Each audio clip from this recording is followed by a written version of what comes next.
Good morning students. आज हम लोग कॉन्स्टिट्यूएंट असेंबली की बात करेंगे। उसकी स्टेटस क्या है, उसकी पहचान क्या है।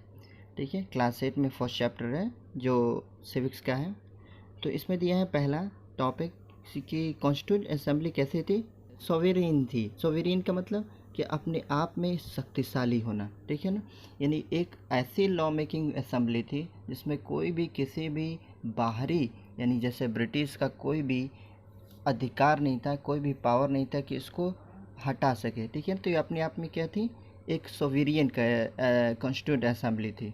आगे दिया है इसमें 15 अगस्त 1947 को लॉ इंडिपेंडेंस एक्ट पास हुआ। ठीक है, इंडिया में, जिसमें ये कहा गया कि भारत एक फ्रीडम कंट्री है। ठीक है, आगे दिए the constituent assembly became the sovereign constitution making assembly and free independent India. इस विधि के द्वारा, यानी इस लॉ के द्वारा यह बता दिया गया कि भारत अब एक स्वतंत्र है, वह अपना संविधान खुद बना सकता है। ठीक है, इसमें यह कहा गया। आगे दिया इसके constituent assembly had two major task to perform, namely पहला दिया है to frame the constitution of free India. पहला काम क्या था इसको, कि फ्री इंडिया के लिए एक कॉन्स्टिट्यूशन तैयार करेगा। Work the highest law making body, और इसको ऐसा काम करना है कि पूरे लगे कि पूरे भारत का एक हाईएस्ट लॉ मेकिंग असेंबली है, यानी एक बॉडी है। आई बात समझ में। यह फ्रेम तैयार किया गया कब, 15 अगस्त 1947 को। दो फ्रेम याद रखेंगे, कॉन्स्टिट्यूशन ऑफ फ्री इंडिया, यानी कॉन्स्टिट्यूशन बनाना है किसका, फ्री इंडिया के लिए।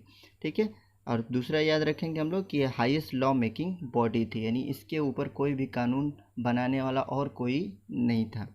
आगे दिया है सेकंड में कि पहली बार अगर कहें तो कौन लाया संविधान की बात, तो इसमें हम बात करेंगे पहले पंडित जवाहरलाल नेहरू को। ठीक है, कि 1947 में 13 दिसंबर को 1947 में 13 दिसंबर को Pandit Jawaharlal Nehru looked first step toward the making of the constituent when he moved his important objective resolution। इसका मतलब क्या है कि उन्होंने एक उद्देश्य प्रस्ताव पारित किया पहली बार। किसने, पंडित जवाहरलाल नेहरू ने। और इसमें यह बताया क्या कि भारत का एक खुद का अपना कानून होगा और उसका फ्रेमवर्क तैयार किया जाएगा। पहली बार किसने बोला, पंडित जवाहरलाल नेहरू ने 13 दिसंबर 1947 को। ठीक है ना, ये याद रखेंगे। और इस इलेक्शन बॉडी में कौन कौन से लोग होंगे उसके बारे में दिया है नीचे।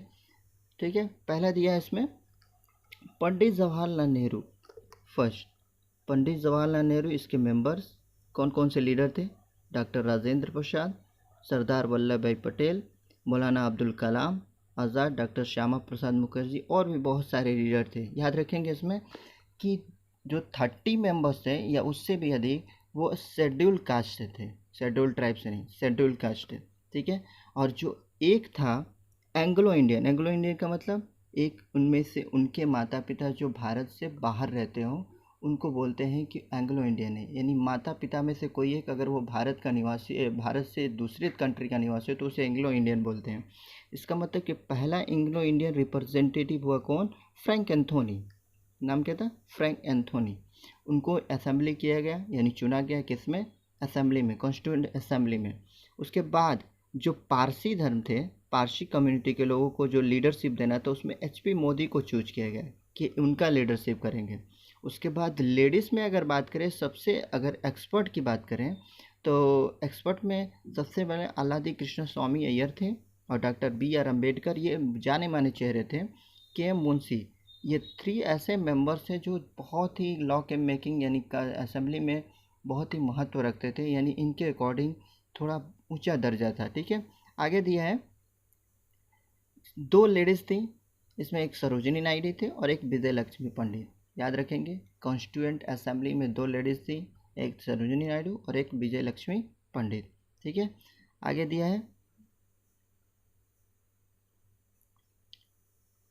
ड्राफ्टिंग कमेटी का। ड्राफ्टिंग कमेटी का काम ये था कि ड्राफ्टिंग कमेटी ये तैयार करेगी कि अलग अलग कैसे कॉन्स्टिट्यूएंट बनेंगे, यानी कैसे एक जगह फ्रेम तैयार किया जाएगा उसका कॉन्स्टिट्यूएंट का, यानी पूरे इतने बड़े भारत में कैसे कैसे लॉ मेकिंग बनेंगे, उसके लिए ड्राफ्टिंग कमेटी लाया गया।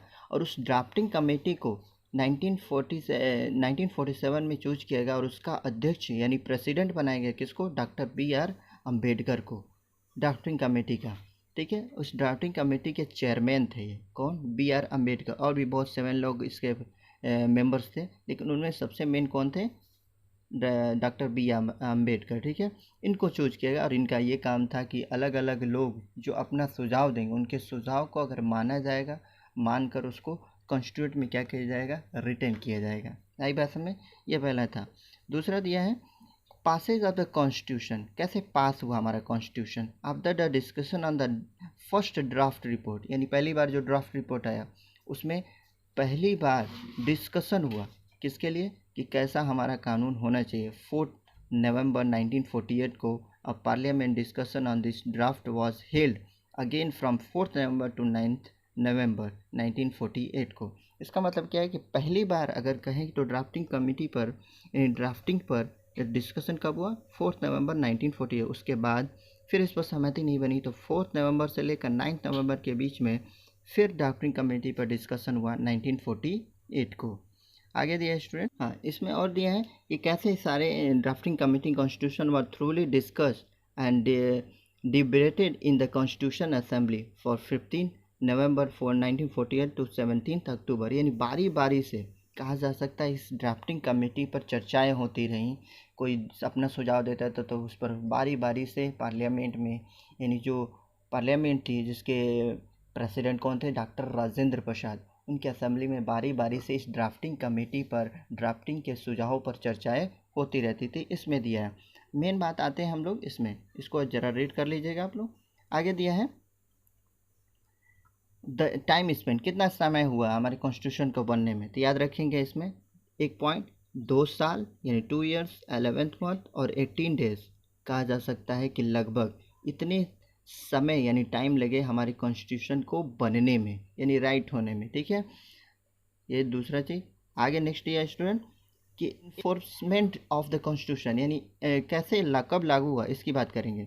ठीक है, दे आर टिल 14 अगस्त 1947 को midnight when the transfer of power took place from the British hand to Indian, यानी रात के 12 बजे 14 अगस्त को मिडनाइट में।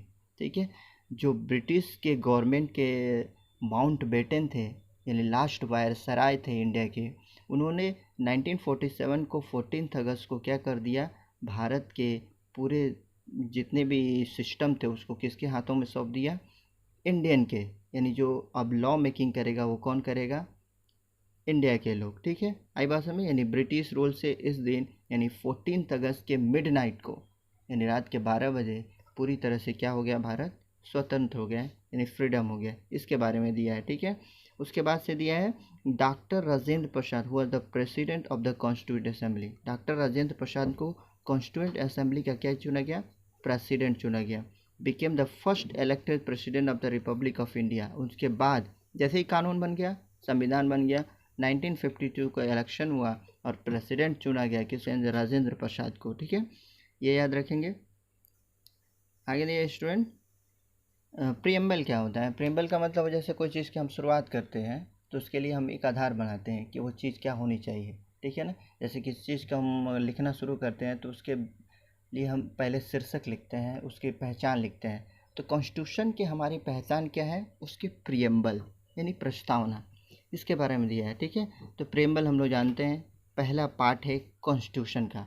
जैसे ही ओपन करेंगे कॉन्स्टिट्यूशन को, पहला पार्ट दिखेगा प्रियम्बल, तो प्रियम्बल समझ में आ गया। आगे नेक्स्ट दिया है student basic feature of constitution. Basic feature क्या थे, यानी इतना इम्पॉर्टेंट क्यों था, इसके बारे में दिया है। तो पहले हम लोग डिस्कस करेंगे written enacted and lengthy constitution. इसका मतलब क्या है, यह एक रिटेन था यानी लिखा हुआ संविधान था। बहुत सारे देशों में लिखा हुआ संविधान नहीं है, लिखे जैसा अमेरिका में है। ठीक है, उसके बाद इनएक्टेड एंड लेंथी कॉन्स्टिट्यूशन, एक बहुत बड़ा संविधान था। ठीक है ना, यानी एक्ट कानूनों के द्वारा बनाया गया था।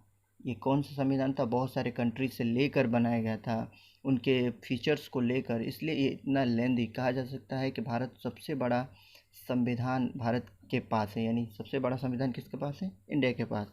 दूसरा दिया sovereign, socialist, secular, democratic and Republic. इसका मतलब क्या है कि सारे चीज़ों को मान्यता दी गई कि भारत कौन कौन सी कंट्री का बेस है, सोवेरियन यानी अपने आप में शक्तिशाली है, सोशलिस्ट भी है, सेकुलर भी है, डेमोक्रेटिक भी है और रिपब्लिक भी है। इसका मतलब ये है कि सारे फीचर किस में हमें डाले गए हैं, कॉन्स्टिट्यूशन में।